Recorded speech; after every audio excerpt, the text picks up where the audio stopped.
I know Doug talked about it before I opened up the meeting about having Red Skelton do his rendition of the Pledge of Allegiance. We were going to do that one day. I don't know if anybody's ever seen it, but you should YouTube it if you haven't seen it. But anyway. All righty, welcome everybody. I'd like to call the meeting to order. And any items from the public? Come on up, state your name for the record. Good morning. Good morning. My name is Marcia Miller, and this is my first time here. So, Well, welcome. Ms. Miller. Thank you. Well, first of all, I just want to compliment everyone for the newly paved roads, Perfection Project to revive the city, activities for the Berkeley County Pride. Downtown is attracting more people for business, new homes and schools. The Panhandle, I believe, is the economic gateway for West Virginia. Therefore, let us leave a legacy of positive impressions. Okay. Litter be gone. Litter be We gone. do work on that with our, It's quite the challenge, but I've been working on it for 15 plus years. And I know that Clint Hogben has been working to address the issue as well. I've sent him multiple emails. We need to do more. Whether it's teachers teaching civics lessons in schools about the responsibility of keeping areas clean, all businesses, residential, city, county, construction, subcontractors, railroad, and state, and the rest of us should do more for able-bodied for aesthetic reasons, and so that people don't get a bad impression of the county. Not enough volunteers, maybe more cameras in chronic areas to catch the culprits that are dumping, enforcing litter laws. Adopt a highway is okay, but still work needs to be done. Can we use work release? Maybe some of the homeless and other people to help focus on the chronic areas. And the list of chronic areas are 81 North and South, 11 North and South, Eagle School Road, and some of the other side roads that are too numerous to announce, and the exit and entrance ramps at Spring and Hammond's Mill area, and 9 East and West. We're not allowed, I was getting ready to say, we're not allowed to go on 81. yeah, it's a federal highway and that's their own department for liability issues. That's, We have asked them and they said no. yeah. Yeah, I know. I've typed the senators, the federal senators on that issue. I haven't heard from them. So. And, you know, we conduct a litter pickup program. We use people who are Community service. community service people. We do have that. So. Yeah, But it's not enough. They'll clean a stretch of road and the next day it's Back trashed again. again. I know It's incredible. kind of sad, but I hope that we can get something together because I've been doing it. I actually walk the walk. I used to live in Hammond's Mill and now I live in Bridle Creek, and you'll see me up and down the road constantly. Yeah, we if there is a particular road that our team will go address it. Just feel free. I think we have on the internet. You can list it on our county webpage, Yeah. and then it'll get right to that department, and they will come and try to address it. All right. Okay. Thank you. All right. Thank you for coming in. Any other items from the public? If not, can I have a motion to approve the agenda if there's no modifications or changes? Motion to approve, sir, for January 25th, 2024. I have a motion. Do I have a second? Second. Any further discussion? All those in favor say aye. Like sign opposed, motion carries. Purchase order log. Anything there for Tracy? Yeah, I can't bring it up. What is the, what is it? Something about field testing done building. From which vendor? Some engineering company, Hills. It's Hillis Carnes. Yeah. So that's for the work when they're doing excavation out front or on the side with this addition, part of our contract with the current construction is we have that done outside the scope of GC. Gotcha. Okay. Any other questions? Thought it was like, is the Dunn building still there or something? Yeah. No internal budgets revisions this week. Very good. I have a change in status. A new hire recommendation received from Jennifer Swisher 911 director for, is it Khalees. Khalees, okay, LeCompte, as a telecommunicator one with an annual salary of $50,341, and that is effective January the 29th, 2024.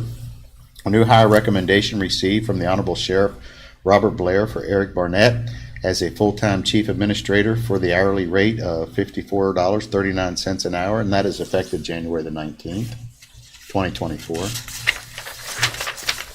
I have a change in status received from Randy Lilly, Emergency Services Manager, for the following. Justin Shank is receiving an increase due to years of service. His salary will go from $72,259 to $74,427, and that is effective February the 3rd, 2024. Bradley Crowell is receiving an increase due to years of service. His salary will go from $68,009 to $70,050. And that is effective February the 1st, 2024. Change in status received from Gary Wine, County Administrator for Tim Zaya. He is receiving an increase due to taking on additional duties and responsibilities. His salary will go from $95,984 to $135,000. That's effective July the 1st, 2023. And any How questions? can you tell that Gary's taking on additional responsibilities? Tim. Tim. Got it. So if I may on that one, sir, that has been an ongoing conversation even when I became administrator, and Mr. Davis met with the body prior to that. So Tim, as we all know, is one of the hardest working individuals in this organization. And productive. He is. I mean, not only does he work hard, he gets results. He does. So Time and he time started again. as the day report center director. He runs all of your community corrections processes. So the day report center, your recovery resource center, community service. He is your representative on the what's your First Foundation. I could go on and on and on. So it's a shame it took me to now to really get it on this piece of paper. It's long overdue. Is this a new title that he has? That's the same title. Oh, is it? He's just assumed, remember, in the last several years, you've compounded, and this just writes him with regard to his. Well, if we want to keep him, we're going to have to pay him for what I'm he following him if he leaves, because he does a lot of work. And Gary, how many folks does he manage over there? About 60 employees that he's managing. He's comparable to the sheriff's department in a way. And he's generating right around $3.5 million worth of revenue with grants and in his current building for services. So What's the grants that make that yeah. position go? And he personally manages several $1 million worth of grants that even our administrative staff doesn't help with. He does it by himself. Well, we're getting him some help with that, right? You're going to get some help with that, I believe. Yes, sir. Okay, any other questions or comments? Alrighty, we have approval of the minutes on January the 11th, 2024. Everybody was present, so they can stay. We have a bond release from Red Hill, Phase 9, lots 294 through 310 at BCP file number 2007-081. And that's tied to BCP file number 33-05 and bond number CIC 1912088, and the engineering department has made that recommendation. We have a letter of credit release for Red Hill phases 7 and 8, lots 13 through 17 and lots 50 through 54, and 270 through 275, and that's BCP file number 2112-461, and that's tied to BCP file number 33-05, and letter of credit number 8001877, and the engineering department has made that recommendation. We have a bond release for Butler's Crossing commercial BCP file 2305-184 tied to 2201-006 2109-346, and that is, and also 2105 to 02337. Yeah, I'm having trouble here this morning. Yeah, you want to go out and come in? Yeah, I'll go back out and come in with all those numbers again. And the grading bond for NWV 1161, the engineering department has made that recommendation. And have a resolution authorizing the execution of delivery of the master equipment lease purchase agreement and related instruments and determining other materials in construction or connection therewith. Whatever that means. Want to elaborate on any of that, Gary? Is that just for the, no, the resolution authorizing the execution and delivery of the master equipment lease purchase? Purchase a vehicle, sorry. yeah, I thought that's what it It was was. for the vehicles that you Process. processed with United Bank. Correct, okay. So can I have a motion to approve the consent agenda? So moved. Have a motion to have a second? Second. Any further discussion? All those in favor say aye. Like sign opposed, motion carries. Doug, does that complete Red Hill? There's still They've still got a all the few. way up to phase 12, Okay. and they'll probably be released sometime based on where they're going. The schedule, I mean, I would say sometime the end of the year, beginning of next year is when they should finish up. I just didn't know how much more development you had to do. Yeah, this is on the first, which would be the east side of the main entrance. This finishes up that east side. Okay. Everything over there is done, been cooked. Rest of this was 10, 11, and 12. All those are still under, but most of 10, the roads are in for 11 and they're building houses. Almost all the roads are in for 12 with utilities, and they are supposedly selling those houses. I don't know which builder bought those last factories back there. The big thing we're trying to do now is put the pond in, which is huge. Okay, and he got his third entrance in. Yes, all the entrances are That in, took a good, while. all that's cooked. Yeah. Okay, good. Thanks. Thanks, sir. All righty. Nothing from the assessor on correction of assessments. Board and meeting reports. Mr. Boyd. Well, sir, I don't have anything to report this Lucky week. you. How about you, Mr. Barnhart? Well, yeah. I had two meetings of which I could only attend one because they're both at the same time. What's wrong with you? Yeah, well, I can't be in two places at once in spite of the fact that I'm king of the Hill? here. Yeah, okay. But I decided to go to the Board of Health and skate on the water board, both at the same time. And the Board of Health was in beautiful, sunny downtown Berkeley Springs. And the agenda, of course, they had the EPI report and the nursing report and the environmental report. They have reopened King's, which concerned me because that's the King's I eat at. The one on Rock Rock Drive, yeah. And then threat preparedness, Bill Kern's administration and financial report. He was concerned about the legislature and the rules of the legislature. And you know, most West Virginians, nothing scares them more than when the legislature's in session. And this is no difference. There is a Senate Bill 296 that's circulating now from Putnam County.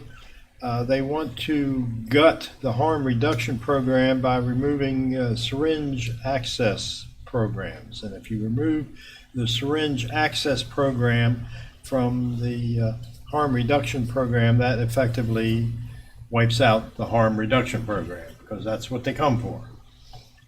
And I would like to send a letter. I asked Bill who would send it to. He said send it to Craig Blair, and reinforcing our need for the harm reduction program to stay as it is. And if you would grant me the permission to do that, I'd appreciate it. And also contact Summer and alert her to the dangers of Senate Bill 296, if you don't mind. Anything else? That was my meetings, and I'm going to shut up. Chuck, all right. Mr. Catlett. Senior Service Board met yesterday. Pat Henry was elected president again. Richard Dennis was the vice president. Also, they had their auditors were there, and it's been completed and in good standing for another year. And I got a nice note present to the full commission today from Gullah Engle, thanking the commission for the cordial interview a week or so ago, and the confidence that we had in appointing her to that board. And she attended the meeting for the first time yesterday and will be a tremendous asset to that organization. So She's a good person. she really is. So I just wanted to convey that along, that she appreciated very much the full commission. And we have an ambulance authority meeting this evening at 5. And of course, as you're probably aware, the non-residential invoices went out this recently, so we'll see how that goes. I'm sure there'll be, I can enlighten you on a couple. so we'll be talking about that this evening, I'm sure. Very good. Eddie? Yes, sir. Chad and I traveled to Charleston this week, Saturday, Sunday, Monday. Came back Tuesday with the County Commission Association and of course, working with the folks at the Capitol on the necessity of the 1 cent sales tax and the property rollback tax, the importance of that for us. Yesterday, had a construction meeting on the Dunn building. The county clerk's space down below us got the carpeting all complete. Painting in there is, complete, and that site's looking really, really well. First floor bathrooms are now tiled. Hopefully by, my guess is another week they'll have the fixture set. But they're on schedule and their work looks really nice. The ambulance authority, there's still a lot of work to do on that side of the building. Also, Dave report, they're finishing up the stair towers with the block laying, and after that they'll be installing the actual steel stair tower. So Okay. it's moving. Anything else? No, not unless Gary's got anything to add on the construction side. This building was originally projected for an August, September completion. They backed that up to potentially pre-June. Region. Very good. Very good. I did not have any official meetings, but however, I did attend the reception down at the new place at the garage on King Street. It was well attended last night, and there's quite the gathering place. So I think they'll do pretty well here as soon as the weather gets a little bit better for them too. So, but other than that, that's all I had. Where'd you have to park? I actually was able to park across the street. I don't know if it was the right place to park in, but it was one that I found open, so I took it. I didn't see any tickets on the car or no scratches down the paint, so I think I was okay. Mr. President, Yes. I need to got a little mixed situation with the senior board. With Richard Dennis, I need to make a formal motion for him to be reappointed to that board. That was next on my list. So we have a motion. Do we have a second? I'll second. Got two of them. And any further discussion? Well, I'll second it. Full board second. Yeah. How's that? All right. Any further discussion? All those in favor say aye. Aye. Like sign opposed. Motion carries.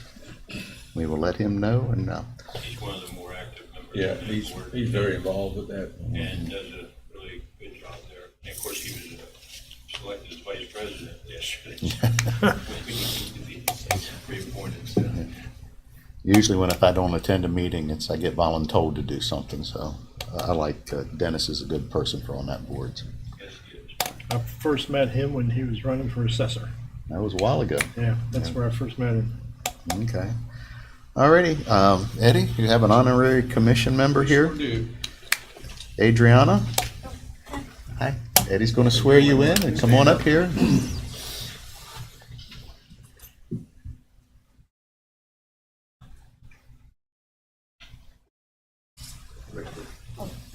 Raise your right hand.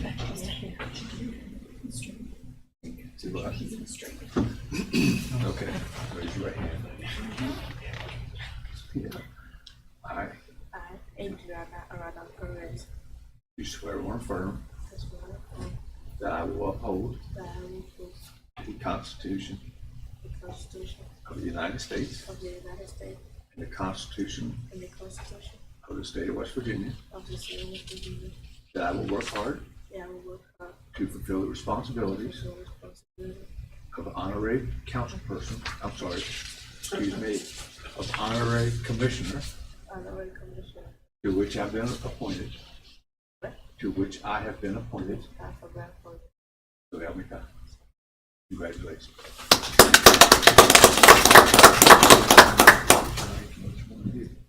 oh, I would like to Tell them. oh I would like to be a doctor because I want to help people. You know, people that are sick, I want to help people. And yeah, Very good. That's what I want to be. Very good. Well, if you have any questions, like I said before, just either get hold of Penny or HD right beside you, and they'll get my attention, or just like I said, just holler out, and I'll open the floor to you. All right. Thank you for coming in. All righty. Gary Wine, a declaration of surplus property. Motion to approve. Do we have y'all taking a look at that in the What it is. in the reading? If I may, Mr. President, just for the record, while the acquisition of Baltimore Street was a great thing, it began real quickly to begin the dumping ground for everything unwanted. So, as you're all aware, every once in a while, in the last big auction we had that had desks and chairs and things like that, it was actually in the parking lot of what is now the Davenport Center. As we got that building ready for renovation, we had to empty it, and it was then the dumping ground for everything we would never use again. Yeah. So the list in front of you ranges from chairs to desks to ladder racks for vans to anything and everything that we've surmassed over the last probably 4 or 5 years. It is truly stuff that we'll never use again.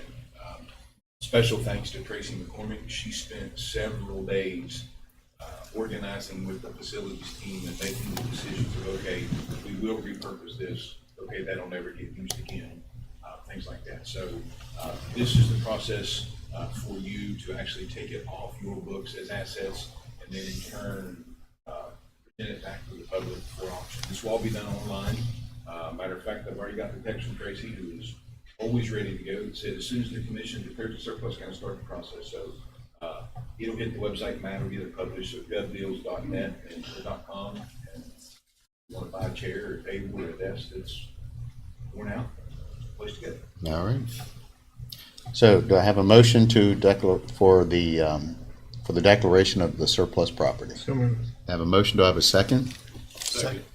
Okay, got a bunch of them again. All those in favor say aye. Like sign opposed, motion carries. And we're running a little bit ahead of time, but okay. Will, come on up. You're next. Good morning, Commissioners. Good morning, Will. How are you?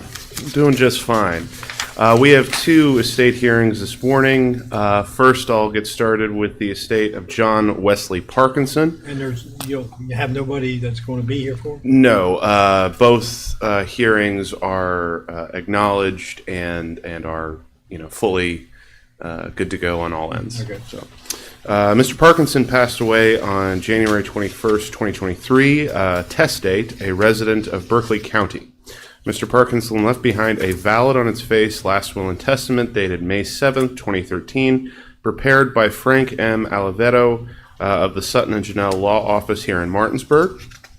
In the will, Mr. Parkinson left all of his probate assets, however situated, to his friend and named executor John Hatterer, the petitioner for this estate hearing this morning, and he now seeks to resign as executor of the estate. After creating the will in 2013, Mr. Parkinson married Miss Liberty McDonald, making her an interest party of this estate. In West Virginia, one cannot disinherit one's surviving spouse. I don't know how many people know that, but don't do that.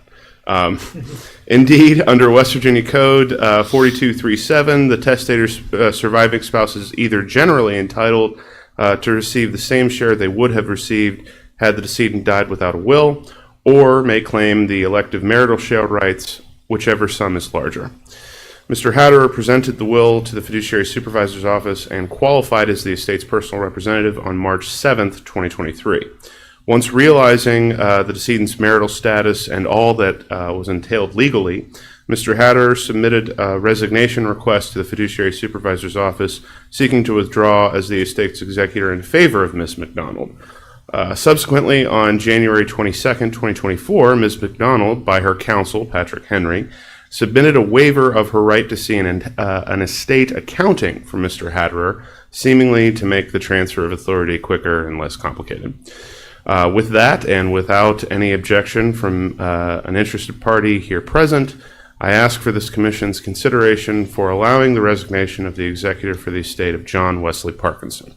So you're telling us that Mr. Hatterer doesn't get anything? It all goes to his wife? Under the will and under common law, the residual beneficiaries would be both Mr. Hatterer and the surviving spouse.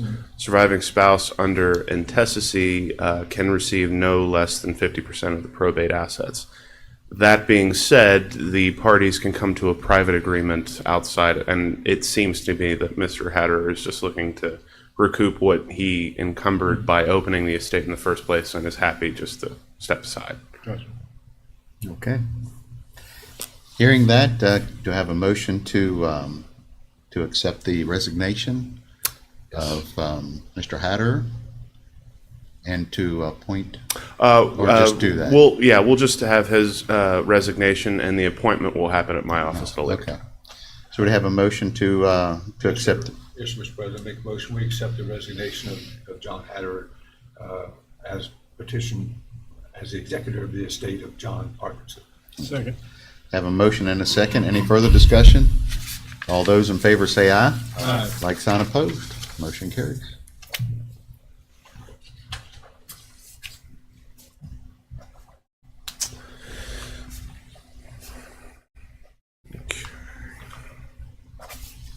Okay.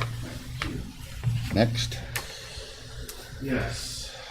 Next is the estate of Donald Eugene Hoke. Mr. Hoke passed away on November 14th, 2023, test date, a resident of Berkeley County.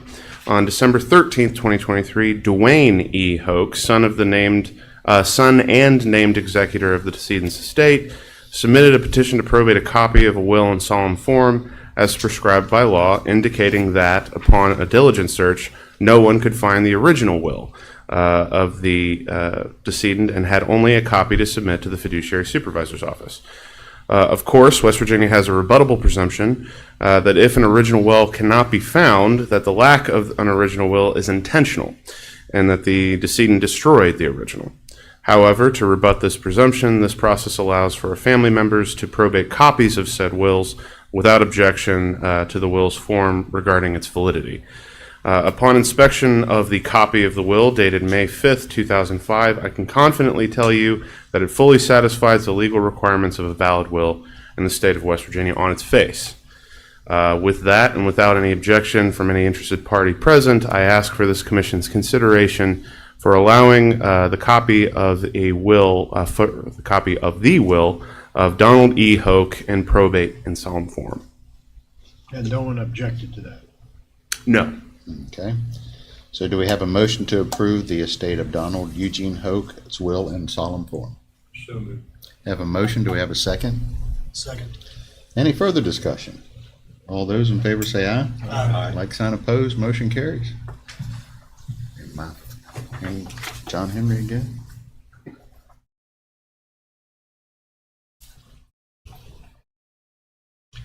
And nothing coming up? Nothing? We have a few things coming up, but nothing's been scheduled. Okay. That's all I have. Thank you, Commissioner. All righty. Well, we're going to take a quick break, and then we're going to get some pictures with the honorary council person. How's that? We're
CBB, right? Yes, sir. Okay, we're back in session, and up next, we're going to adjust the order a little bit. We've got CBB in here to do a budget presentation. Is that correct? Absolutely. Good to have you, Mark. Well, thank you. Good to see you last night at Hey, the event. that's a great place. Yes, it is. That's awesome. I like the garage. If you haven't been Yeah. out there, you need to go. It's an Yeah. awesome place to eat. Good selections. And They fully open now? Susan's passing out some goodies. Yes. Well, they open up. Their grand opening is Saturday. They had like a Yeah, but they're open. last night. Yeah, I But got they're the invite open. for yesterday, but I was not in town. I didn't get back till late. Yeah, they're open. You can go in. They had a soft opening last week. So if you go there today, they're open? Even Even though they've not had the grand open, they just. Thank you. yeah, it's a soft opening. Try the Wait a minute, the New Orleans style food, the Bayunola. Mark, this glass, there's nothing in it. Well, that's for your it's for water, pencils, No water. paper Water's bad, clips, water's Get bad with- for you. Get with the program. whatever, We were- rubber bands. Well, we were thinking possibly something from the from the distilled side, but that's okay. Well, it's your drink of choice. Whatever you want to put in there, okay. Go ahead, Mark. I'm sorry. Well, it's a pleasure to be here. Of course, I'm not here to ask for any other funding. We don't get anything else except for the hotel motel tax. If you looked at the budget, you notice that I cut it back a little bit because our hotel motel tax has gone down some, and which is statewide. I've talked to other CVBs, and they're facing the same. Well, has the city of Martinsburg leveled off from going up since they built new hotels there? Well, that really hasn't come into play yet. The newest one isn't gone online yet. It has actually gone down as well because occupancy in our hotels are down quite a bit. It's about 50% occupancy right now, which is a little below standard for this time of year, but it should pick up probably in April. It'll go back up a little bit, I hope. Have you noticed anything on the VRBOs or anything that? Yes. We have increased in our Airbnbs, VRBOs over the past month, actually. I believe there's like 403 total rentals properties here in the county and the city. So their occupancy has gone down some, which again is typical for this time of year. People aren't really traveling, weather and whatnot. But again, that should pick up again. But in April or so. But once they came online, there was a huge increase, as you all saw, with the hotel motel tax. Money, so. On the, I know that y'all do give like some grants out to different, if you apply for them for different entities and things like that. Is there a maximum amount that you can apply for that? Right now, the maximum is the seed grant, which in total is a $30,000 grant. It's over 3 years, so it's $10,000 a year. Okay. We're in the process of working on another grant, which will be sort of as a pay-as-you-go kind of a grant. We haven't set the limit yet as far as the tops. So that some people have come to us said, I need like $17,000. I don't need the total $30,000, but I need like 17. But our grant stipulates it's 10,000. Now they have made some changes whenever they did vote on, the board did, which sort of steered us toward this new grant opportunity that we're working on now. So hopefully it'll make it a little bit easier. Of course, all of our grants are easy to apply for. They're not hard. It's not like a federal grant, but. So would, I'm thinking outside the box here a little bit, so would our Independence Day celebration be eligible for any kind of a? Any type of event, especially a large event like that. That's why I was wondering if there was a minimum threshold that you Yeah, could it should be in play probably within March because we have another meeting which they'll vote on it and it'll go live. Okay. So anything like that would be awesome. Any kind of large event, which is what we're trying to attract here. I know that the Roundhouse are doing a lot more events, so we've had the opportunity to help them as well. Okay. So. Well, we'll probably be in touch, or the event coordinator will be in touch. Sure. For that. Okay. Anybody else? Anything else? As far as, I see your healthy balance there, not too bad. Yeah, we're financially stable. And we built it to be that way. So, because as you know, we had some issues in the past. We don't want to cross that bridge again. Rather not. Is there anything new, Mark, that you're trying to accomplish or that you maybe couldn't do in the past that you would like to do now? Well, we have actually, we are looking to partner with a PR firm because they came in and did a presentation for us several years ago. We weren't at that level yet. We couldn't afford it. And we weren't really at that level to reach out that far. We are now. We've grown so much. We have so many people here. We have so many more events coming online. And the city itself, Martinsburg, is sort of changing, and new businesses are opening up, and there are better opportunities. So I reached out to them. So there's a possibility that we will be partnering with a group who knows our region. And not only will we be focusing on our county, but as a region to bring people here to the Eastern Panhandle. Of course, we have a lot of hotels, which hopefully they will stay here. But again, you know, visitors don't see county lines, they don't see state lines, Right. especially where we're located. So they'll stay here and they can go out wherever they want to go pretty quickly. And that's going to be our focus, is our location this year. So that's one of the opportunities that we're going to do. So you're going to cooperate with Jefferson and Morgan County? Oh yeah, we have a great working relationship with Jefferson County, especially with Annette. Morgan County is going under some changes right now with their CVB, and once they come online again, we work together as a region. And, Do you have any cooperation between Washington and Frederick? Yes, we do.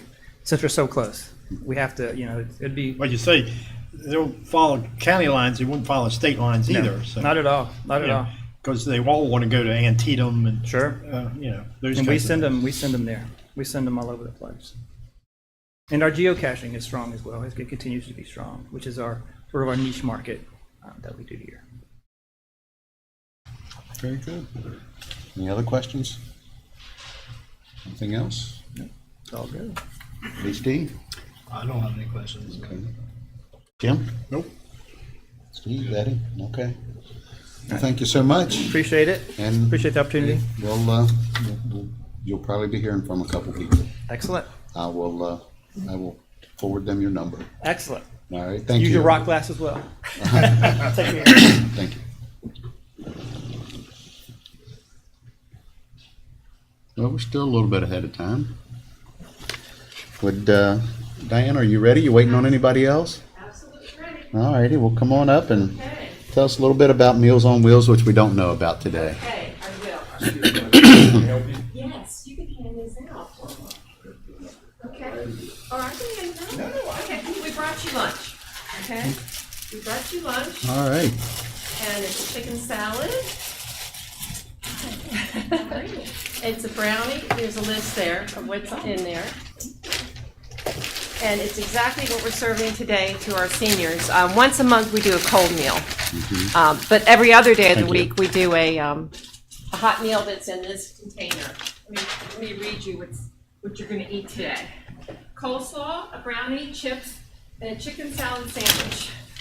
We didn't put the tomato and lettuce on there because we didn't want it to get Soggy. funny. Yeah. Yeah. So you're It good. actually makes it better once it gets sold. Put the hot meals in here. Who put these together? Miss Linda Barnhart. There she There goes. you go. I told her this morning, I said, I want exactly what your That's what's customers serving are getting. today. Yes, that's what they're I getting. said, that's what I want. And Linda, while we're talking about Linda, she works in our kitchen 2 to 3 days a week. She's in there today. And for those of you that know me, I'm Diane Waldron. And Linda, also, we have 2 people in King's Daughters housing that we deliver to them every day. I mean, we deliver to all of them, but 2 of them are vegans, and she prepares a special vegan meatless meatballs or something she makes. They are good. They actually, you couldn't tell them from regular meatballs. Really? And she makes something out of cottage cheese loaf or something. Yeah, and it tastes sounds like- weird, but it's actually pretty It good. tastes just like a meatloaf. Yeah, it's it's bizarre. actually pretty good. It's Let me hand these out The too. Impossible burger. yeah. I haven't had That's one of those. impossible. We just finished a survey, like this is as of today. We're still getting surveys back, but I wanted you to see what our recipients, of which we serve 1,000 meals a week, this is their feedback in their own words. And it's it's pretty amazing what the percentages are. Real proud of, You say 1,000 a week? 1,000 a week, we served 57,000 last year in 2023. Monday through Friday, Monday through Friday. 200 a day average. Well, average, but then on the weekends, we serve, some folks need a weekend meal. Oh, yeah? Yes. So you do weekend. We do. We deliver those on Friday. They receive a hot meal on Friday, which is usually like turkey or, gravy, mashed potatoes. It could be ham, it could be chicken, lasagna, whatever, but they get their hot meal on Friday, and then the folks that need a weekend meal get 2 extra ones that are cold that they have to heat up. So, in looking over that survey, the thing I'm most proud of is, well, the first one and the last one. That's why they're more bold. To think that we can help folks stay in their own homes and that they feel safer in their own home, that, to me, that's very exciting. So, a couple of new things that have happened this year. First of all, I want to thank you for your support over the years, and I've asked for a $5,000 grant this year for Meals on Wheels. This is our 53rd year serving the community. Again, we served 57,920 meals last year. Our drivers drove 83,000 miles in their own vehicles and using their own gas to deliver those meals last year. And in January of 2023, we started, I have to switch glasses because I don't have that. We started a farm-to-table initiative last year, and we, Linda, myself, and a couple other folks have met with 6 different farmers. We went to their farm and coordinated with them, and we have delivered farm fresh produce throughout 2023 from 6 different farmers. Well, And actually, there should be lettuce on this. I'm not sure she put lettuce on Well, there. she was going to, but the lettuce comes from one of the farmers, a Mennonite there on the, right there across the Apecan, go up the hill where Larry's sub shop used to be. He has a Yeah. hydroponic lettuce, Okay. and that's where that comes from. We get that 12 months out of the year. So in the dead of winter, like right now, we're getting this gorgeous, I don't know if it's on your sandwich, but it is beautiful butterhead lettuce and butter crunch lettuce, and it is gorgeous. And it's very tasty. So It delivers what, once a week or once every? once other every week? Friday. Yeah. Yeah, he delivers it to us, and he brings his kids, and sometimes, they're all, he's Well, got like, You can find his lettuce in the Penn Avenue Meats is. In Hagerstown? Yeah, Wow. at Crestview too. yeah. He sells them there. But we get a better price because we buy in bulk. It's been amazing. I mean, raspberries, blueberries, strawberries, you name it. Cabbage. Cabbage, lots of cabbage. Fresh green beans Yeah. versus canned green beans.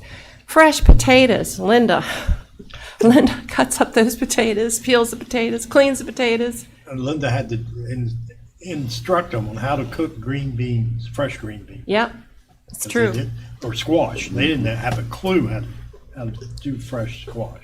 Yeah. Come on.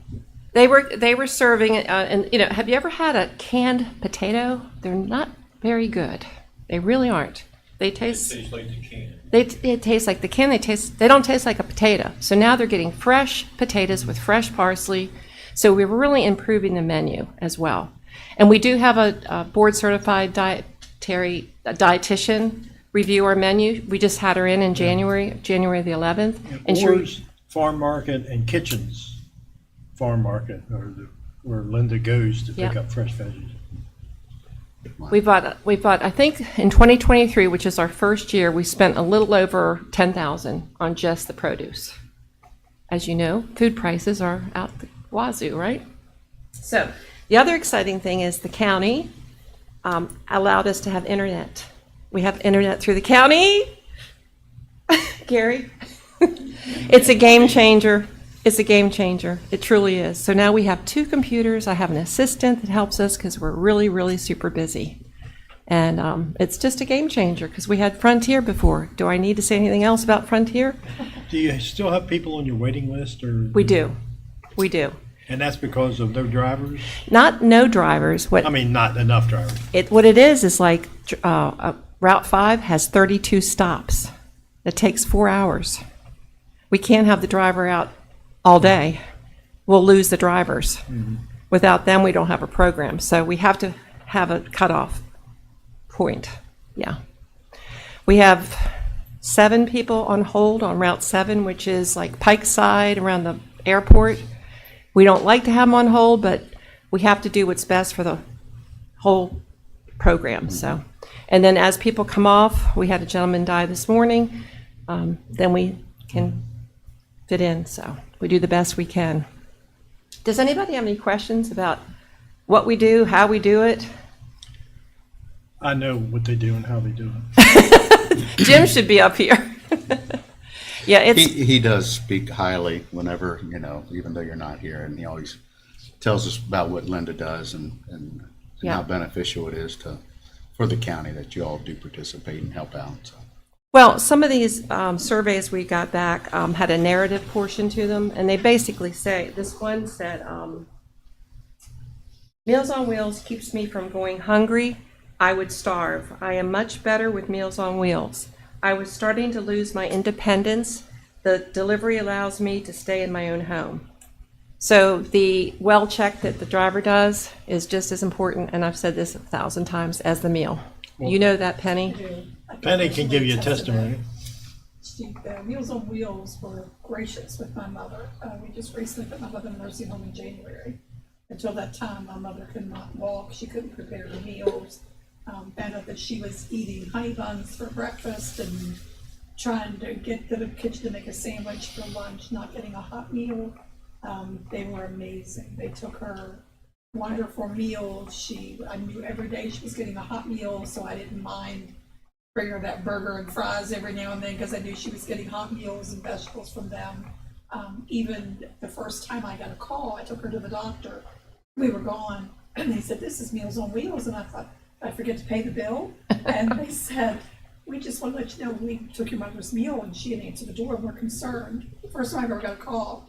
And I said, "Oh my gosh, well, I'm at the doctor with her, she's fine, but thank you." Yeah. Because they were concerned that she didn't answer the door. And I said, "Well, we're going out for lunch, we're not going to be home." So I called her neighbor, and her neighbor ran down and got it off the doorstep and took it home and ate it because she couldn't, I got her so good, so her neighbor got a hot meal for the day. So Very good. they were so gracious, and I'm so appreciative and so thankful for you all for the time that you took. Well, thank you, but Provided for her.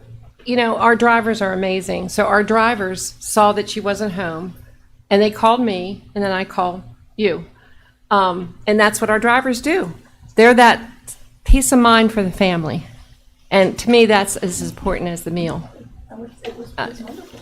We've had folks that have passed away, you know, in their home, and our driver finds them, and we're the first person to see that. So we call the family, and They knocked on the door, brought her a pine or something at Christmas, brought her a Christmas pine, and she was so excited to get that. yeah. Just, it really meant a lot to her. Those visits every day, she really looked forward to those. That's I've good to talked hear. her, she said, "When somebody knock on the door, that's my Meals on Wheels people, I've got to go." They look forward to it. It kind of grounds Yeah. their day. They know it's lunchtime or whatever. And we have a lot of great, as you all know very well, our community is amazing. Like the veterans at the VA in Martinsburg are decorating bags, like the bag you got today. They're decorating bags for Valentine's Day, little things like that. P&G gives us some goodies we put in the bags, Clorox, that type of thing. And we have a community that supports us, so. So even though we're 53 years old, we're still thinking ahead, and we're looking forward to our new internet, which is amazing.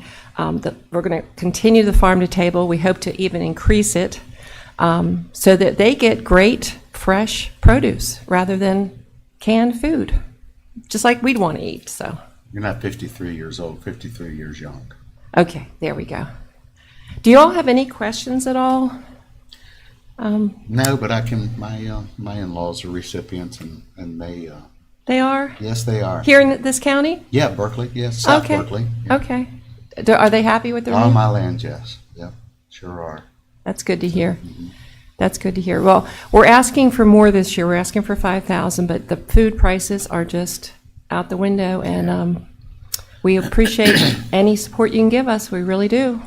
Very good. Any other questions? Enjoy your lunch. Thank you very It was much. made with love. Love, love, love. Okay. Appreciate your I time. think Mary Cackley's probably still one of your drivers. She is. She is. And I know my neighbor, Tia Reiner, that was on. She's a Friday, driver, maybe yeah. the other Friday perhaps. Mary's great because she knows the county real well. She helped design it. She helps me when I can't figure out which route does this person go on. Oh, Diane, I know that road. So she's great. Yeah. I don't only appreciate what you do, but I appreciate your enthusiasm. It's unbelievable. Oh, thank you. We love what we do. We do. And Linda is, I mean, she's amazing. That woman, I don't know how she does it. Well, she's introduced several menu items. She has. Yeah, she comes in on like Wednesday and makes the meatloaf, which is incredible because it's like, Homemade. well, Oh, it's 90 pounds of, Meatless meatloaf? no, that's this the is- meat. This is genuine meatful. 90 pounds of ground beef. She's Yeah. Kneading. with her hand. Yeah. Wow. Tuna She's, croquettes or whatever the heck they are. and what Jim didn't say, she's in there like at 6:30, quarter to 7 a.m. Yeah. And sometimes when she's peeling potatoes, it might be 3 o'clock in the afternoon, and she's never sat down. I asked her what kind of drugs she's on. Would she share them with me? Because I don't know where she gets her energy. Well, it's either that or come home to me. And It's all that energy she has staying away from him. But she's amazing, and we have a great, 98% of who works for us are volunteers. There's only 5 of us that are part-time employees, so it's a team. Right. So when you thank me, I want to thank everybody that's involved, because it's a team effort. And Linda's also chairman of the board of Meals on Wheels. Of course, she likes to tell people what to do, so. I had the opportunity to lead that group, and Diane is not mentioning, but she has an assistant that's part-time that is quite the go-getter herself. Oh, yes. Allie, From Shepherd University. She's amazing. young, 23. She is so smart and so energetic and resourceful. Yeah. Very good. I only have her till August because she's going for her PhD good. at DES, but I'll take her.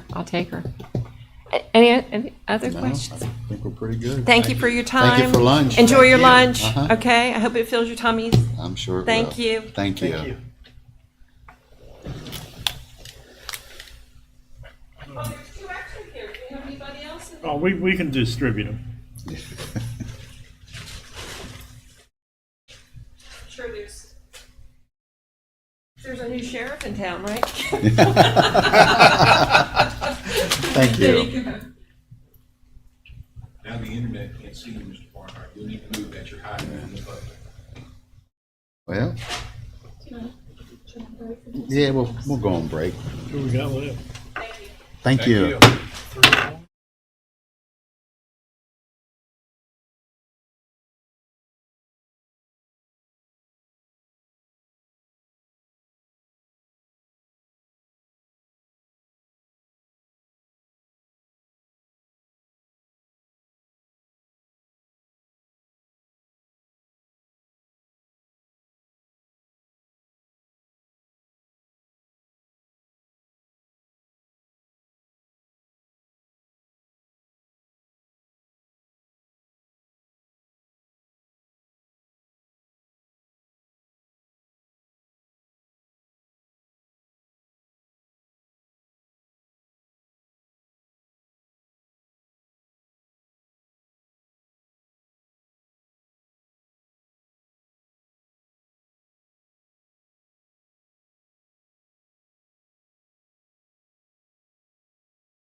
I don't do this. This was a treat for us today, so.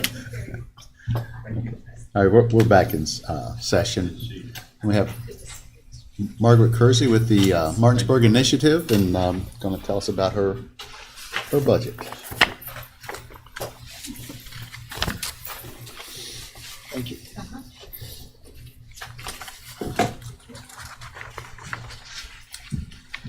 Thank you all very much for allowing me to come and present to you and make a budget request. The Martinsburg Initiative began in 2017. I started as director in 2019, and when we started in 2019, I don't know if you want me to speak into that or not. We had 3 staff members. That included me. And in the span of 4 years, we've grown to 30 staff members. And all 30 of us are 100% grant funded. We have 16 social workers that are embedded in schools throughout Berkeley County, in addition to 2 therapists and a mentor that we employ, along with many other programs. The Martinsburg Initiative has grown well beyond just the city of Martinsburg. We are in schools throughout Berkeley County. We do work that supports all of Berkeley County. And I've given you a packet. I wasn't sure, this is the first time I've requested funding from the county, so I wasn't sure what the process was or what the model was. What I'm asking for is $5,000, and I want to talk a minute about the mission of the Martinsburg Initiative.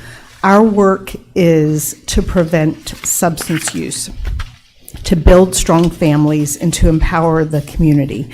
And what we do is we look at families and we identify the stressors in their lives. They can't pay their bills, they don't have housing, they don't have food, they don't have transportation to necessary appointments. There are things in their lives that are stressful. What we do with our social work support is we help them, and we help them overcome those challenges in their lives so that the family, and as the children grow, if there's substance use there, they can overcome the substance use, but if they're, as the children grow, they won't make the choice to use substances. We teach Too Good for Drugs. We do a lot of work in the schools. We teach Too Good for Drugs. We teach Catch My Breath, which is anti-vaping. We provide social worker case management, and right now we are case managing more than 210 children and 40 families, and those are all over Berkeley County. We also sponsor 2 youth coalitions, one at Spring Mills High School and one at Musselman High School, and these are youth-led coalitions, and they focus on community service in addition to living lives that are substance-free and educating on the dangers of illicit substances. I could talk for a long time about all the things that we do in the schools, but I want to talk also about what we do to support law enforcement. We do have 3 police social workers. We are adding a 4th social worker, and with that 4th one, we would like to work with the Sheriff's Department to support those law enforcement officer referrals as a second response to help with families with mental health issues or substance use issues. But what we have worked to do is to train officers to be trauma-informed and trauma-sensitive. We have trained both the Martinsburg Police Department and the Sheriff's Department in trauma-sensitive police. Right now, we have started a crisis intervention team response, and that is led by our lead police social worker, along with county and law enforcement from both Martinsburg Police and Sheriff's Department. We did a 5-day-long training with them that was really well received. And actually, at the end of that training, they asked for more training. What we also do, we're working to build a trauma-sensitive, trauma-informed community. We offer classes to Berkeley County Schools educators It's an 8-course class. It's called Trauma Sensitive Educator Training. We have certified more than, I think at last count it was 250 Berkeley County Schools educators as trauma sensitive to help them with those children in their classrooms whose behaviors are impacting their learning. Also at the schools, we provide after-school programs to help with positive childhood experiences. And one of the pages of my handout that I gave you, it lists all the things that we do in each area of our partnership.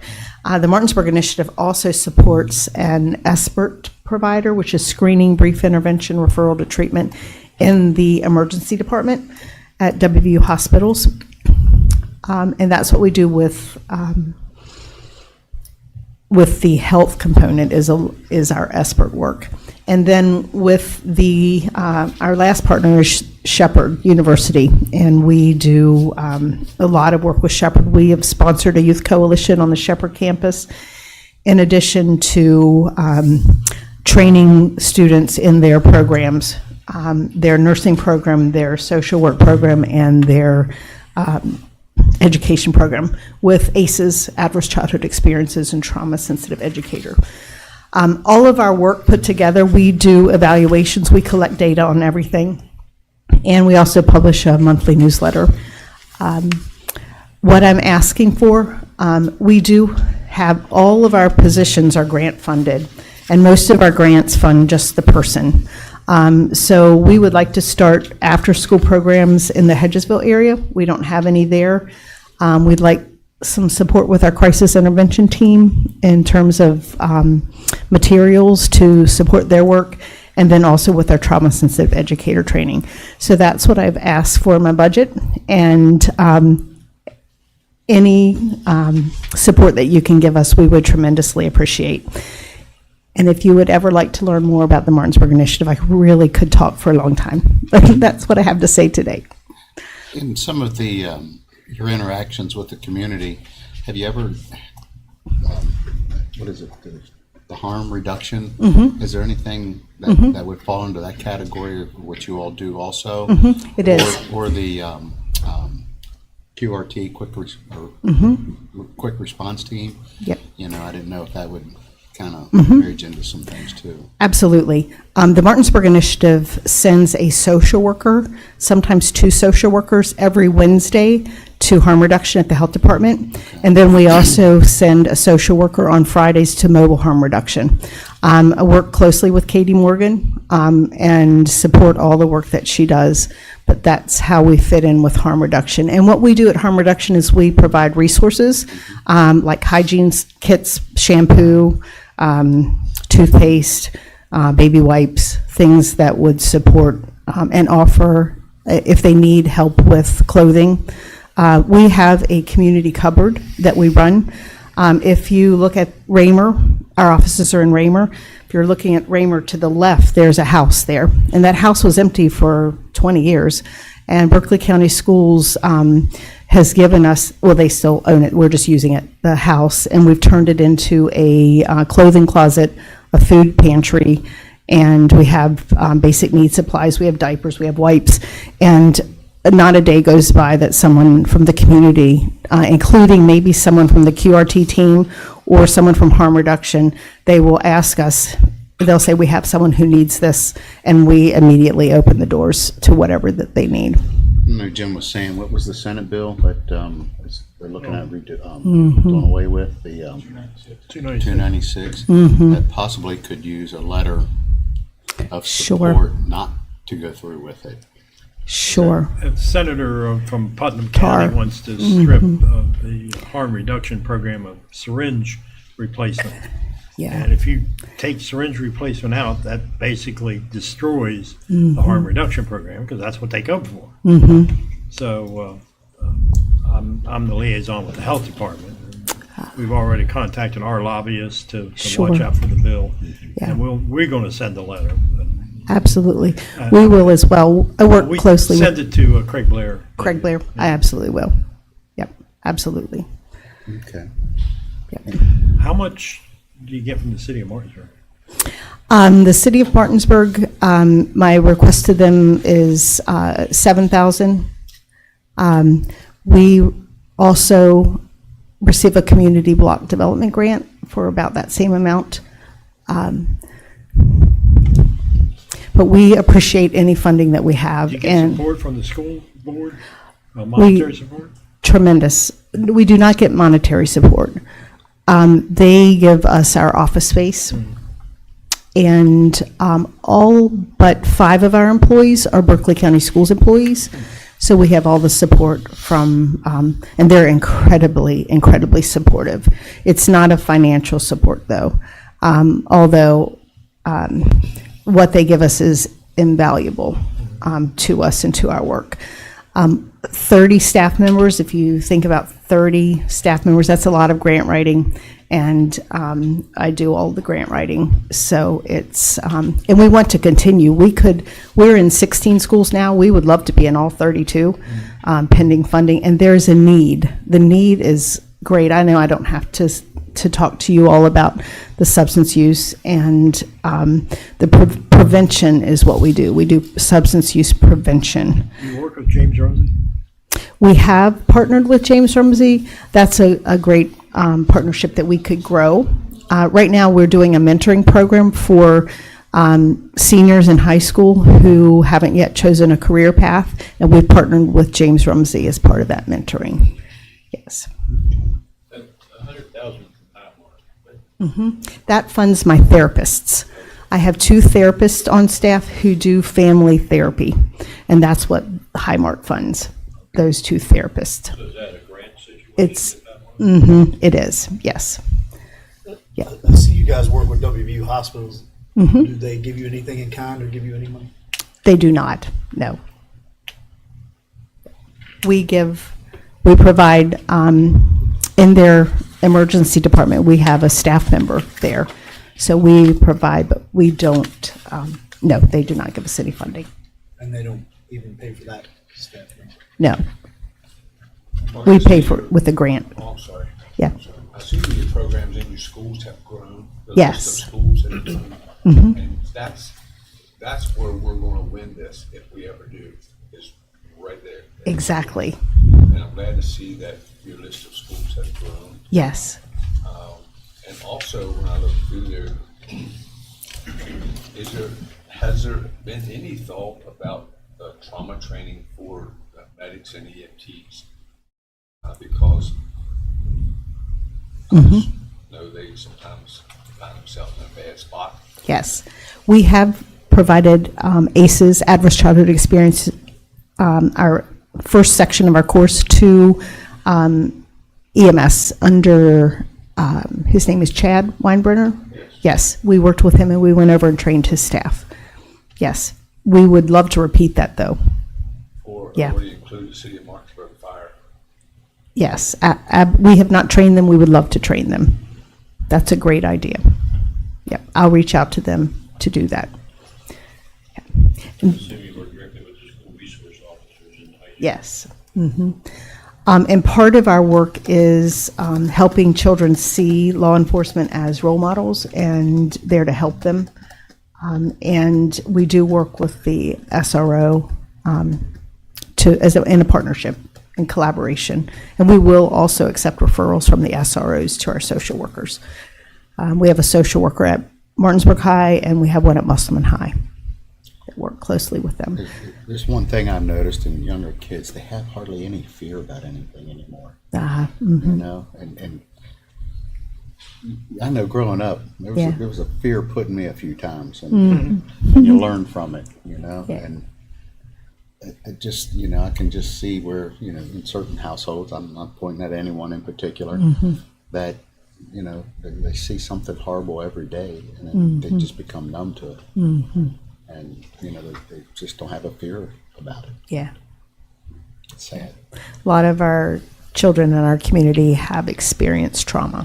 Yeah. And, you know, they shouldn't have to. Yeah. And what we see is the adult relationships with our social workers or with our mentors. They're just really, really important to help with the trauma that they've experienced. Yeah. The positive relationships. Okay. questions or anything? Thank you. Thank you so Oh, much. thank you all, and thank you for listening to me. And again, if you want to learn more about what we're doing, please reach out. I would be very happy to share all of our work. And we want to help the community. That's what we want to do. Yes. Thing thought I had was that I would think that your organization would qualify for the future of the First Foundation. Mm-hmm. Perhaps that could be a valuable resource maybe to your initiative. Mm-hmm. To Yeah. Yeah. We would greatly appreciate that. Prevention, substance use prevention is what we do. We don't do treatment or recovery, we do prevention. And that is just so important. And it's our relationship that we have with the school system makes us unique from other nonprofits or other agencies because we are there in the school system. We're embedded in the school system. We're not coming from the outside in, we're already in, and we're able to do that prevention in that manner. Who created your organization in a sense? When I started, we started with a big grant from the Centers for Disease Control. And so that pretty much, they helped us build all of our structures and protocols, and everything we do is evidence-based. So we're using strategies that are proven to be effective. And it kind of just grew. I've talked to a lot of people across the state and across the country, so I became interested in grants. I knew our model worked, so just we have the same model that we had in 2019. We've just grown it to be more of a presence in more schools and across the county. But we've stayed firm to our model of substance use prevention. And what you see on the page where I've listed everything that we do, that's remained constant. It's in more of the county than just the city. We are unique. We've been recognized by the U.S. Surgeon General as a respected program for community use to build resiliency in children and families.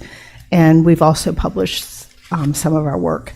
Why I believe that the foundation first funding is really important to the Martinsburg Initiative is because every grant, some of our grants are 3 years, some of our grants are 1 year, and me as the director, it's my job to write more grants. And what really would help the Martinsburg Initiative if we were a constant budget item, so that I wasn't writing grants and being reliant on grants or money from Congress but the Martinsburg Initiative was funded in budgets. Does that make sense? Mm-hmm. And I think that's why maybe the future, the West Virginia Foundation is important to us, just simply because it's grants. What's your relationship with the Boys and Girls Club? Oh, we have a great relationship with the Boys and Girls Club. We do. Absolutely. I'm nodding my head to everything that you're saying. We do, actually. We work very closely together. That's kind of a setup. Yes. We work very closely with the Boys and Girls Club. They are a wonderful partner to us. So, and that is so important. It's all the relationships that we have with all the community organizations. We're not a silo. We work together with everyone, and we love to collaborate and work together and share resources. Okay. Anything else? I think we're good. Thank you. Okay. Thank you all so much for letting me talk. And if you need more information, please don't hesitate. I'll be happy to provide you our evaluation reports or any more detail about any of the programs that we do. Okay. So Thank you. Thank you. How are you? Good. It's so good to see you. We do. Good to see you. Well, you're up next. I'm coming on up like I'm supposed to. You're right on time. Or we are, one or the other. What is it? You guys are right on time.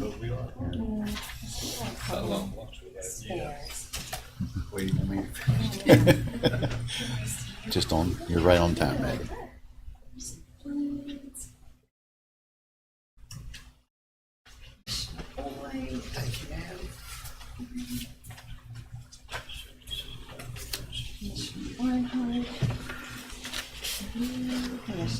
Oh, thank you. Thank you.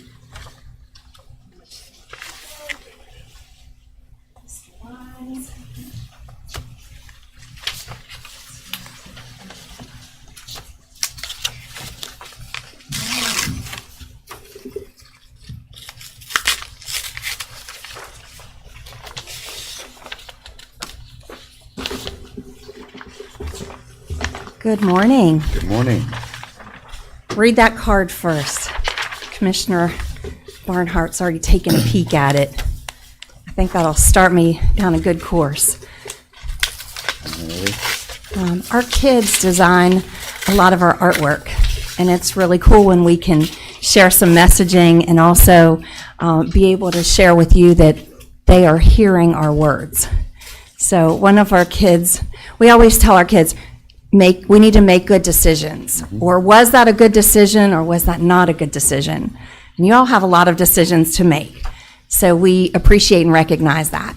But I'm here today to talk on behalf of our kids, because I'd like to give you a window into their world. You have in front of you also a passport, and on that passport, we ask kids and alumni, what are the 4 things that you'd like for us to tell our community about you? And Evan is a member in our Martinsburg Club, and he likes going to the gym. And we also have a space in the club, it's called the Zen Den. And it's really a decompression room where young people, when they come to the club in the evenings, and they're with us every day, they can come in with some big emotions. And they really need a space where they can just cool down, relax, calm down. It may have been a really high energy day, happy day, but they just need to relax. Or it could have been a really tough day, and we want a space for them so that they always know they have a place that's safe for them and that they can be supported. So he wants an elevator in the club, and we're going to talk a little bit more about that as I get into my discussion about some of our growth plans and expansion. And then Evan wants to be a mechanic and a business owner. And I'm going to hire Evan when I get to be, when I get older and he's a mechanic, he can help me fix my cars. But on the back, what I want you to see that's even more important, and this guy is somebody that you all know, club alumni. I want you to see the success stories in our alumni, because they are making a difference in our community today. Andy DeMagno sits on our board. He recognized the value in the programming that happened in the clubs when he was there. He wanted to see it grow and get better. And these are some facts about Andy. And Andy's present. He's at all of our board meetings. He's there to help make decisions that are going to benefit the young people in our clubs. Andy's just one of many successful alumni. So we want to make sure that the young people that are growing out through the clubs become those successful alumni, and maybe they're sitting in your seat someday. So, next thing I have for you, we have some growth plans. We want to expand our building a little bit, update it. It is, it's been a staple in our community for a long time. It could use a facelift.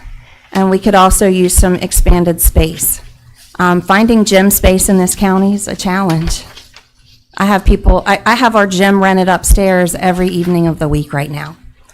And on Saturdays, we donate it to Special Olympics, so they have a space. So when Margaret said community partnership is so important, I 100% agree. We need to partner in and figure out how we can maximize dollars and support each other. The groups that are utilizing our space and renting it are nonprofits just like us. So we try to be very fair in what we charge them to stay in our space. But it's a community building, so we want to make it available to the community, but we also have to pay for it. So we are currently, I gave you the kind of the rough copy of what our expansion plan is. I do have more of a professional document, so I'm happy to share that with you. I actually have it in a PDF that I can email to all of you, which I'll do after this meeting. But what we recognized is our gymnasium in that building is on the 3rd floor.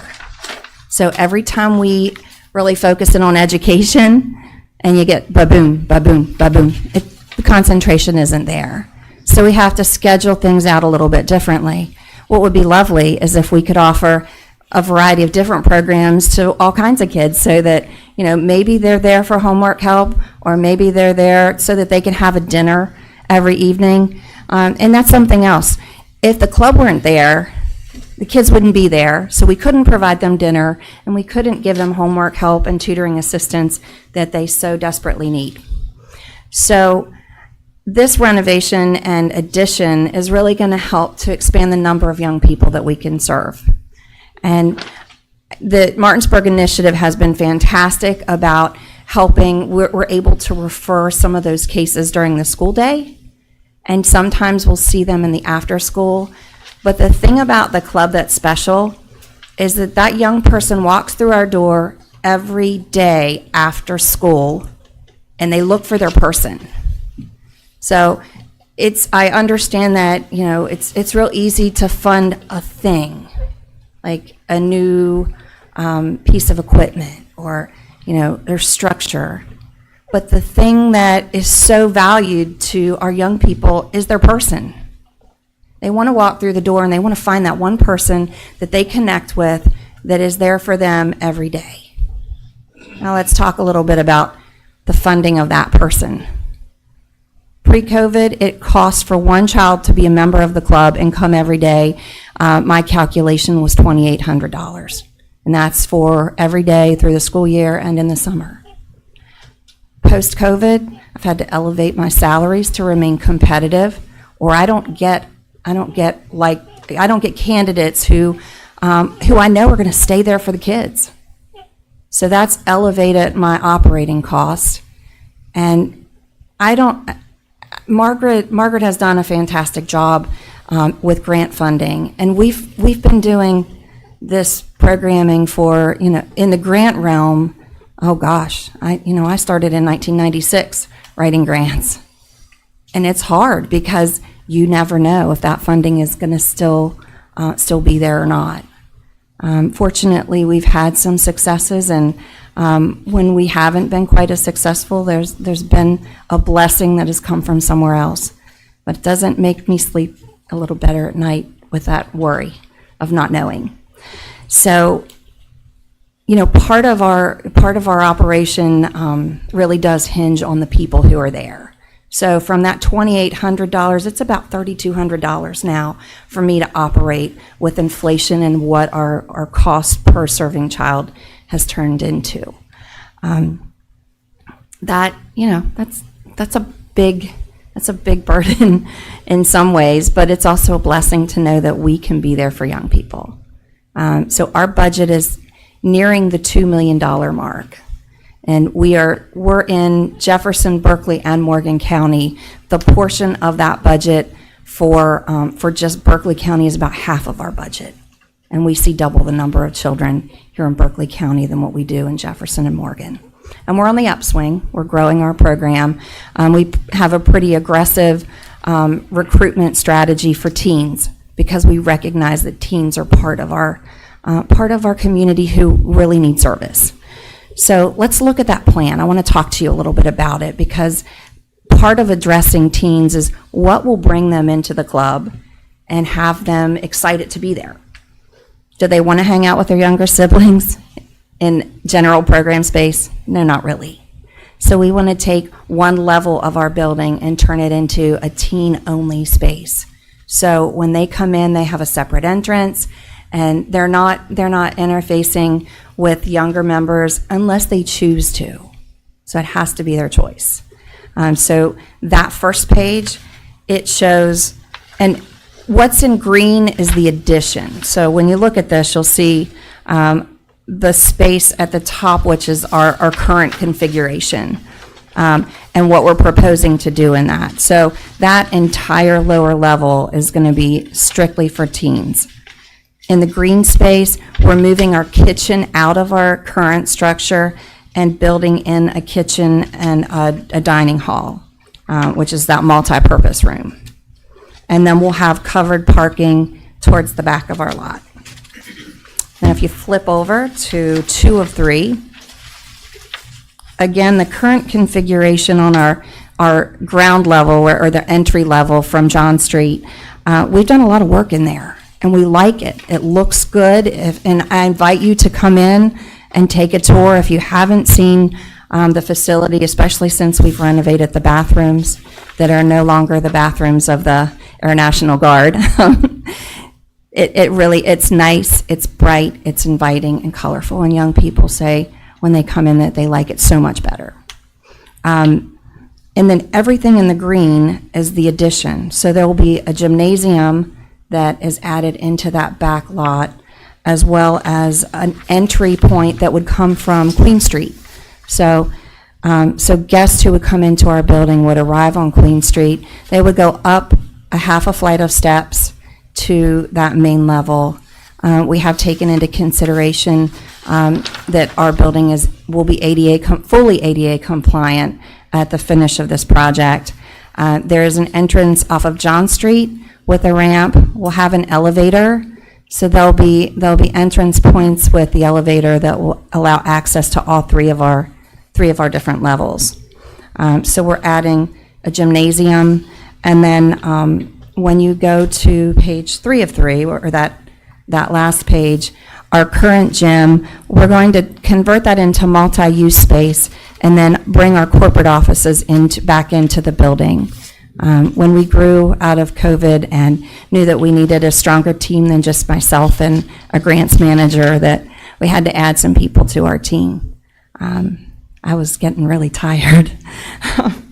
So anyway, that's on that 3rd floor where the gymnasium currently is housed. That would become multi-use space. So we could have some auditorium seating that would be flexible, that we could have programs. We could bring speakers in for the kids, or have creative arts nights where kids are performing to a larger audience, or we could host some of our events there as well.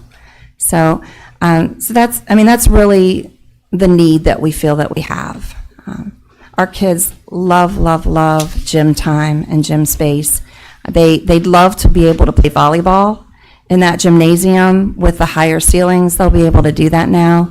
If we tried to do it in the current gym, I'd have broken noses all over the place, because the beams with the beams, there's no way we could play volleyball in there. It just creates a whole nother opportunity for young people. What's the cost of these? I was waiting for that. I met with the architect yesterday. Every day that we prolong this, the price goes up. We're looking at probably about a 4 to 5 year plan, and he threw around 12 million, and I cringed. I was really hoping it was going to be closer to 8. But You're a dreamer. Right? I am a dreamer. That is true. I have big dreams. Do you have any corporate assistance to your programs at all? Yeah, I can talk about that.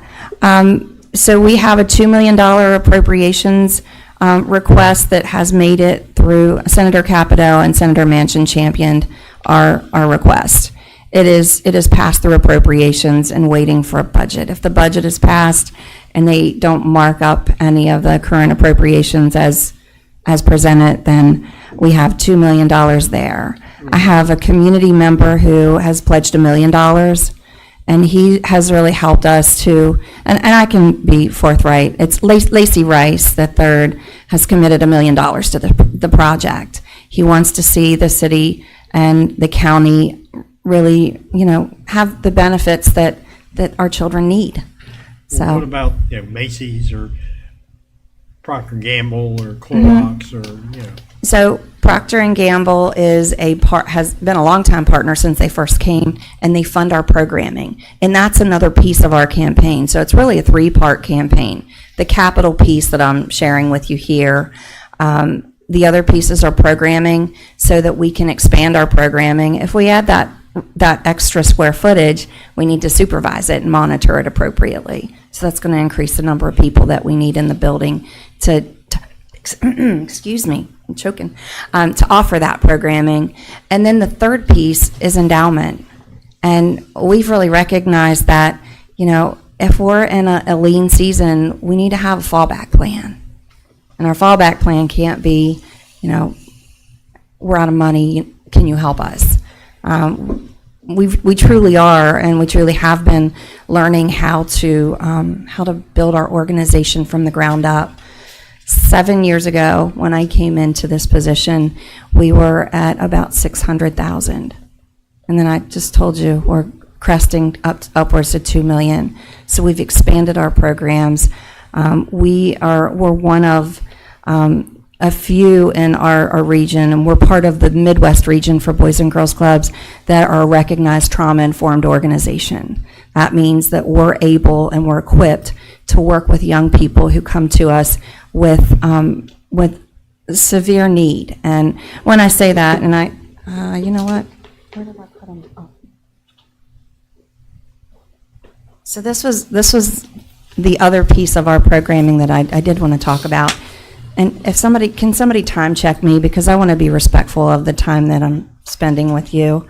Am I okay for about 3 or 4 more minutes? Yeah. Okay. So the young people that we're seeing in the clubs today are not the same children that I saw 20 years ago when I started in the clubs. Their needs are a lot more extensive. I have a lot more children that are with relative caregivers or in foster care, and they require some special support. And that means we're hiring more qualified people, or we're training people in a more intentional way to support young people who come from a home where they might have opioid, an affectedness due to opioids, be it that they're with a parent that's in active recovery and treatment, or they're with a relative caregiver because they've lost a parent. Or it could be that they're pulled completely out of their family and they're in foster care. So one of our programs that addresses this is Camp Mariposa, and we started this camp. It was the winter right before COVID, and our camp was scheduled to start in April of 2020. And we really had to redesign and shift. We are in our final year of funding for Camp Mariposa. It was a Department of Justice grant for $500,000. And this is a stay-away camp. The camp runs 6 weekends a year, and then the alternating months we do family support work. So we bring, we are currently at Shepherd Spring. Shepherd Spring is over by Antietam, off of Dam Number 4. So it's a really nice community, and they have like a lodging space when it's really cold, but then they also have cabins that the kids are able to stay in. And we create a camp-like experience for them, and that runs from Friday evening until Sunday about noon. And when the young people come, they and it's all children between the ages of 9 and 13 who are opioid affected. They all have a similar shared experience. And I think the beauty in this program is that these young people are learning with their common experience. They're learning that, they're okay. That this issue is, they didn't cause this issue, they didn't create it, and they can't cure it. They can only communicate and figure out how to make it better for themselves. I'll leave you with a story and then open it up to questions. So we had a little boy who came to my first camp, and I'm going to camp this weekend. Sometimes it's all hands on deck. If we need extra staff members because we're short, then any one of our administrative folks step in. And so I get to go to camp this weekend. But last year I went to camp and had a little boy there. And on the second night of camp on Saturday, the kids write a letter to addiction because we want them to know your parent didn't choose to be, they made a choice that has affected them, but they didn't set out to make your life unbearable. So let's place the anger where it belongs, at the feet of the addiction, and tell me how you feel about that. So the kids write a letter to addiction, and they have an option. They can read it and burn it, or they don't have to share it, and they can burn their letter in a campfire. One little boy came to us, and he said, I have 2 letters I want to read. And the first was a letter from his dad, who wrote this letter when he was incarcerated. And he wrote a letter about how horrible he felt at how he treated his mom and how he treated him, and begged him, please don't go down the path that I did. I regret my decision every day. So fast forward to the end of this letter reading, and one of the kids raised their hand and said, well, where's your dad now? And very matter-of-factly, this 10-year-old said, well, he's dead. He overdosed when I was at his house, and I had to call 911, and I had to call my mom to come and get me. And, I mean, it was pretty flat. And then he came over and he sat down beside of me, and he said, Miss Stacy, I said I wasn't going to cry when I came here, and I'm not going to cry. And, I'm like, buddy, it's okay. You're allowed to cry if you need to. We all cry. And he's like, nope, I'm not going to do it. And a little girl from around the room walked over, sat down beside of him, rubbed him on the shoulder, and said, it's okay. We know how you feel. That's powerful. That's what we do. The other thing is, these kids come to the club every day. So we get to see them every day. Hey, how are you doing? We case manage them. We make sure that all of our staff know if Joey's grandmother died and he's acting off the rails, we don't punish Joey. We redirect him. We try to correct that behavior. But then we also try to say, buddy, we are truly sorry, and we want to help you. And then, then we help the family. So it's more than just, the Boys and Girls Club back in the day where you came in and played round ball and, got a snack. Yeah. And kibitzed with Mike Allen and Jack Beavers. And that was great in its time too. I don't take away from that, but our kids are a little bit different now. You have questions? I don't know if the kids are different or the environment they live in. Well, that is true. It is, the kids are different because of the environment. Yeah. Yeah. My mama used to shove me out the back door and say, run through the cornfields and play and have a good time. Just be back before dark. Probably I went to your brother's house. Yeah, well, Mom would just shove us out the back door and say, come back, when I tell you to. Well, sometimes it was go play in the cornfields, and while you're down there, would you pick a couple dozen ears of corn and bring them up and sell them on the front porch? It's a different time. And the best thing that I can do, and the best thing that you can help us do, is create an environment where kids can be kids for just a little while. And Stacy, explain to them that if you get the appropriations money and with race money, you can start phase 1. I think, of course, would be gym first. That extension, right? The whole thing is the new gym that you need desperately. So it'll be done in phases somewhat. So It will. you don't need all the $8 million before you can do anything. Correct, and we've had some of this process has been happening, and right now and you were asking where some of the funding is coming from. So community development block grant funding. Evan wants an elevator. Right now, we're doing the study with the architect on the cost for the elevator. In this next round of CDBG, we'll write for the elevator.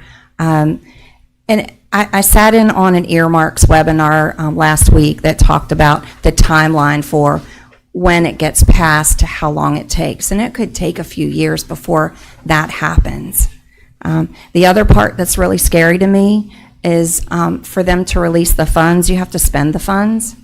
So, I may be coming to you and saying, help me figure this out.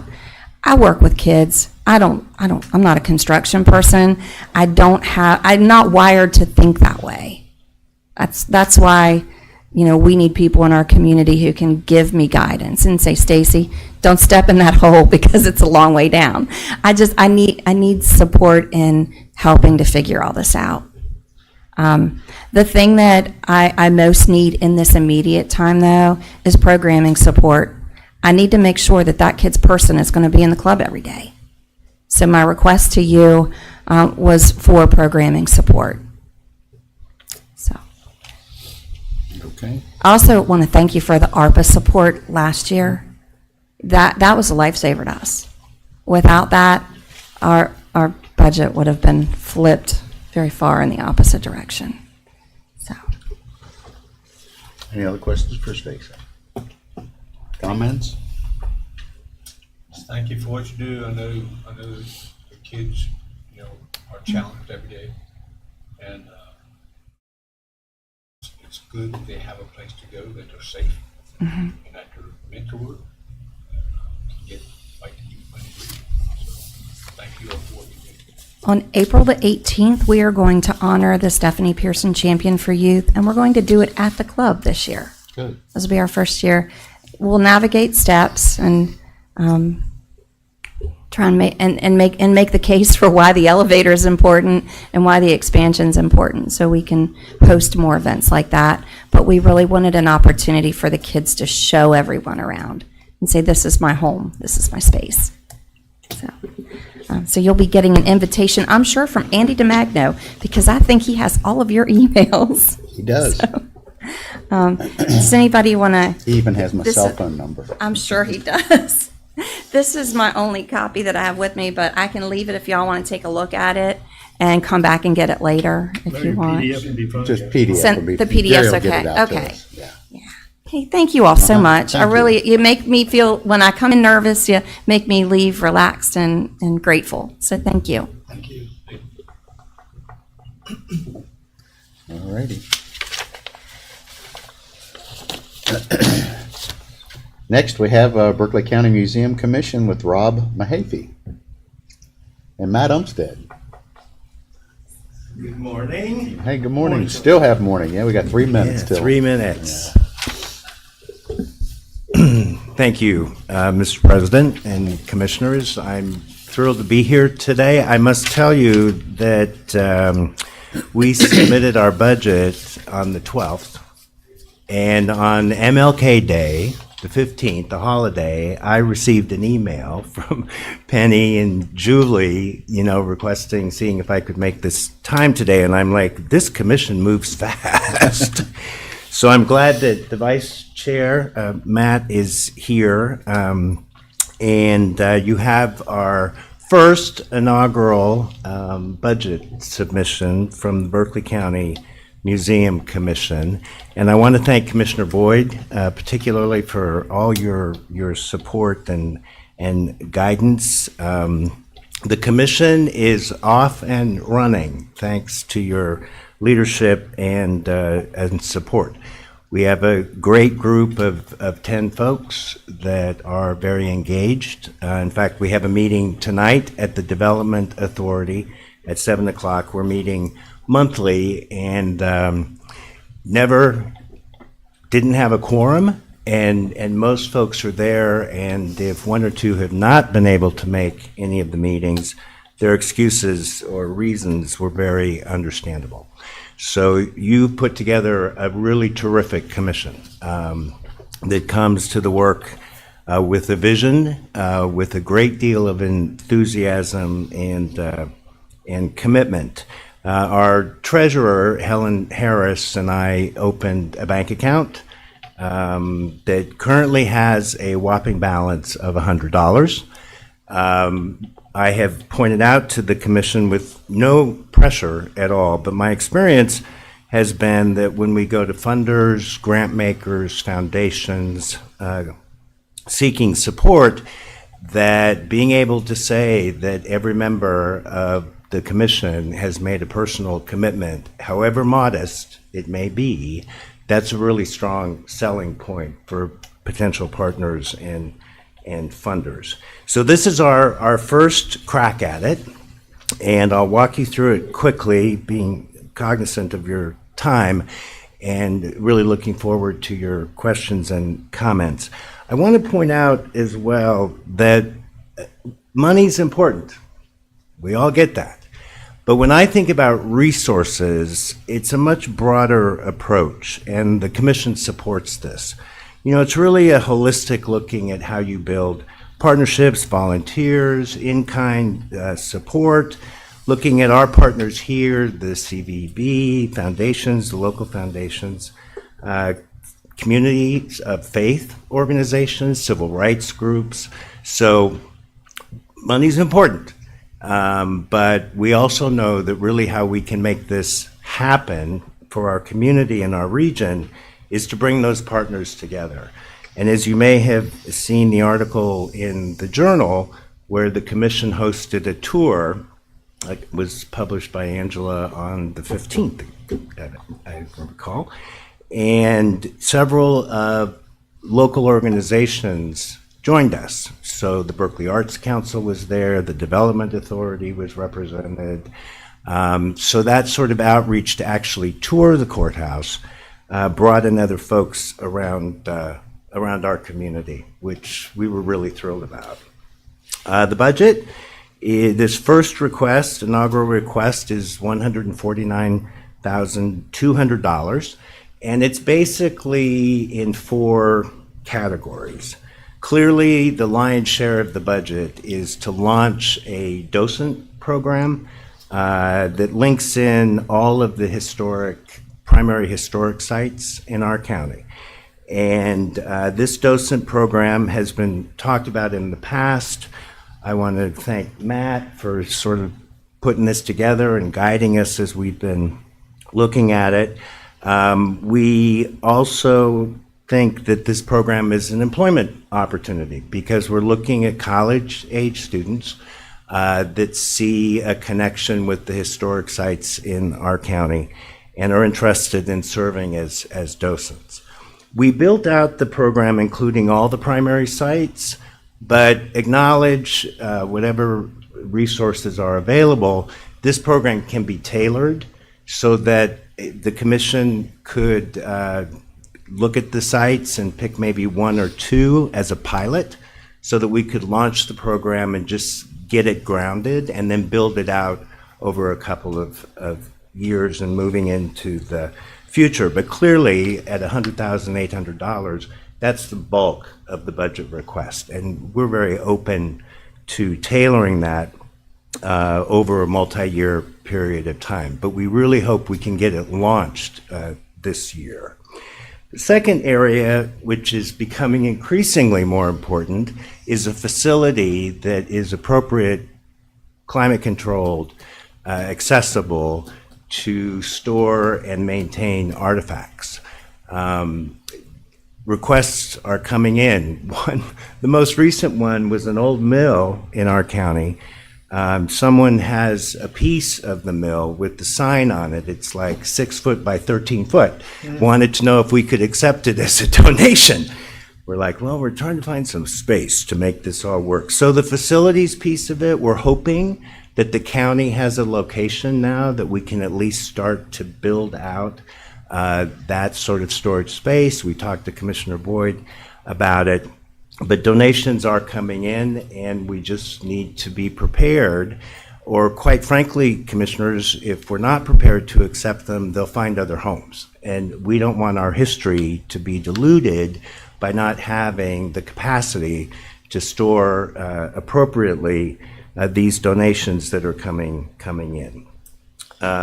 Thirdly, the commission is very excited about lighting the dome, lighting the cupola on the old courthouse, bringing in an exterior lighting designer to do some touch-up work, and actually have a lighting design that could be seasonal during the Christmas season or Easter, to celebrate different events in Martinsburg and around the county.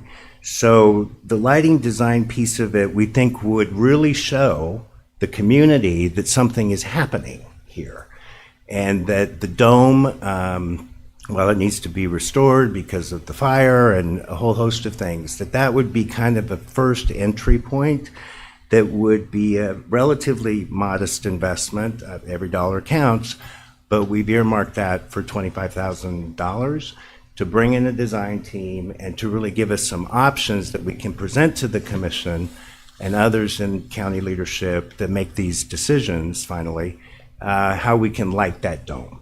So that's a key piece of our budget request. And finally, public awareness. We have a very modest line item in there, $5,000, as a communications educator, policy advocate. I know that if we don't build public awareness across the board, we have had a couple of articles in the journal, getting a lot of calls from folks. In fact, I've already received 3 requests to meet with Rotary and a couple of churches, actually, to kind of give what's happening, what's this commission, what are you all about? So people are really listening and they're interested in what we're doing, and we just really want to be quick out of the gate and show them that things are happening there. So those are our 4 sort of budget areas. And I just want to close, and I welcome your questions, by saying how honored, I'm so glad I came a little early to listen to the Boys and Girls Club presentation, because those are part of our partners, education groups, business leaders, building really a sense of connectedness with the school board and with other folks that see this as a project that will really enhance opportunities for all our citizens, and particularly young people, how they can get to see their history. And the history is, the more I learn about it, the more it just blows me away. I mean, you know, the civil rights legal history in that building that goes back to the 1880s. You know, John Robert Clifford, the first black attorney in West Virginia, argued some cases in that courtroom that Thurgood Marshall used when he argued Brown v. Board before the Supreme Court 60 years later. And that history is all here. And we want to celebrate it, and thank you for all your support.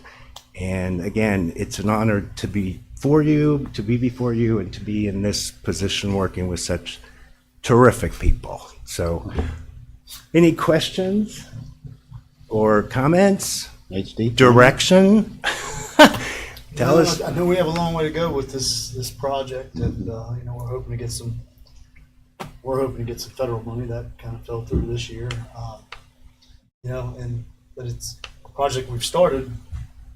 We've got to follow it through. I hope somehow, depending on where we find the funding or how we get the funding. Interesting to see a project starting from the ground up. I mean, we started with nothing. We created the commission, and it's like full speed ahead. And it's interesting to watch the development of it.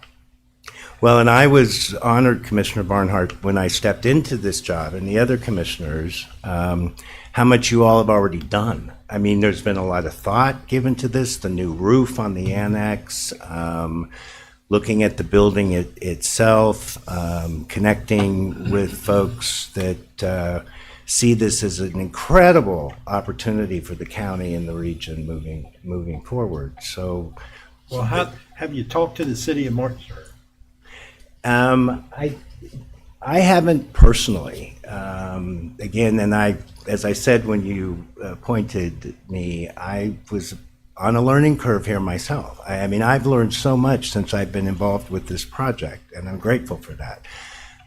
Tonight, as I said, we're having a meeting, so we should get to that and talk to the city. Yeah, it is in the city of Martinsburg. Right. And, Matt and I have talked about this. You know, I think it should be the building, the old Citizen Bank building, the courthouse, and the library should all be incorporated into a zone of museum education, whatever you call it. And that would involve the city of Martinsburg, because it is in the city of Martinsburg. And I would like to see the Martinsburg take an active role in the development of this project, because it's downtown Martinsburg. Absolutely, sir. And I, as you know, am now on the library board as well. So the library board, in fact, there was a meeting on Thursday evening, and at that point in time, I expressed appreciation that Gretchen Fry was actually at our tour of the old courthouse. So, and one of our commissioners, of course, Keith Hammersall, works at the library. So, I mean, I think we've got that connection ongoing, but as Commissioner Boyd said, we are literally stepping up to the plate, I think, to use the baseball analogy. Well, yeah, especially the Dawson program, because they've been talking about Dawson's for 10 years, maybe longer. When I was on the CVB, they would talk about Dawson program, and never really got anywhere. Our thought is we're hoping that there could be some resource opportunities from the CVB. We've talked about that as well. Okay. Any questions, comments? I don't have a lot of questions. I think you did a very good job of the presentation, of the vision and goals moving forward. Impressive. Thank you. Good, well, thank you, sir. Appreciate it. And again, we're meeting tonight. We've got excellent leadership. Matt, of course, is our vice chair. Helen Harris is our treasurer, and Jody Williams-Price is our secretary.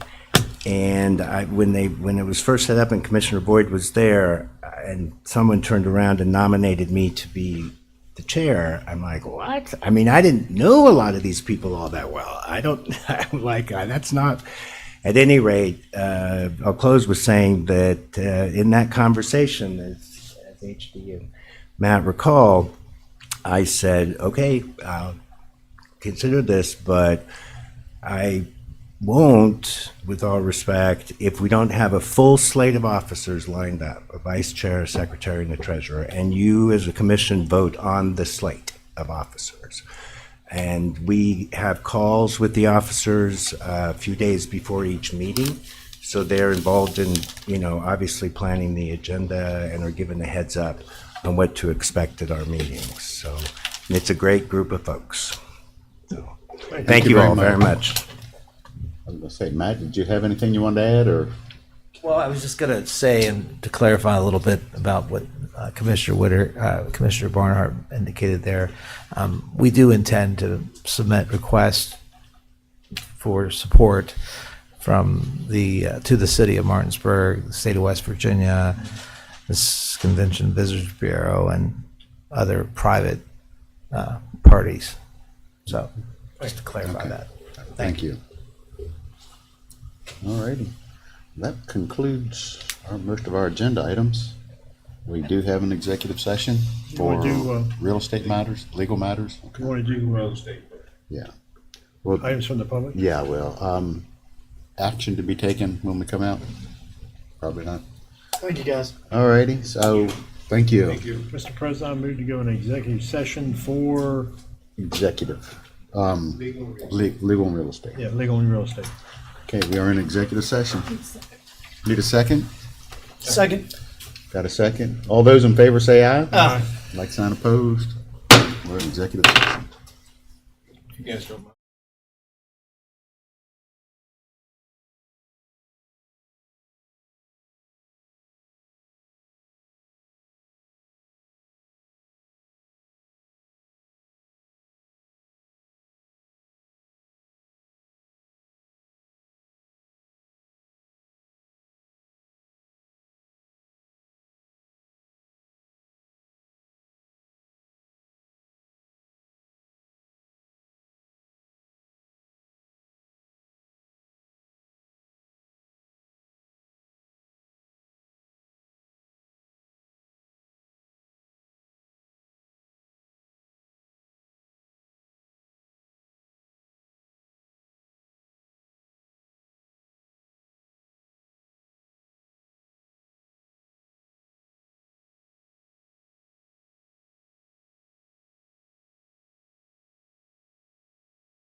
Yeah, okay, we're out of executive session. No action to be taken, and I will call one more time. Any items from the public? Hearing none, I ask for a motion, Mr. Barnhart. Mr. President, I would really like to move to dismiss, to Recess? recess. We are in recess. Thank you.